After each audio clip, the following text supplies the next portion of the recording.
Hi YouTube, this is Sifti Bhatia from Gyanmwings, and in this video we're going to cover the basics of the reading module of IELTS, which is actually the second module of your test. So before anything, what is the module? What happens in this module? You are given certain passages in the English language and you are expected to answer questions from within those passages. This is kind of like the unseen comprehension you guys have to do in your high school or your graduation in the English subject. Now let's move to the format of the test, but before that know that the format is different for academic and general training IELTS. So before you start practicing, you should know which one you're aiming for. If I talk about the academic module, it includes 3 long passages. These passages are descriptive and factual, and they are based on an academic topic of general interest. Note that the passages are authentic. They are taken from maybe books or journals or magazines, and they are made for a non-specialized audience. So do not worry, you will not encounter anything technical or scientific in there. The total length of the test, it can go on up to 2500 words. So in every passage you can expect to read 700 to 1100 words. If I move towards the general training module, it again has 3 separate sections, but the first and the second section we are further divided into different ones.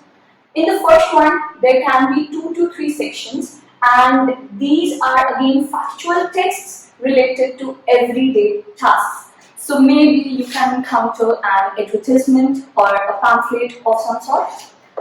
In the second one, again there are 2 to 3 factual texts, but these are work related. Like maybe you can see something of a notice or a job description or anything of the sort.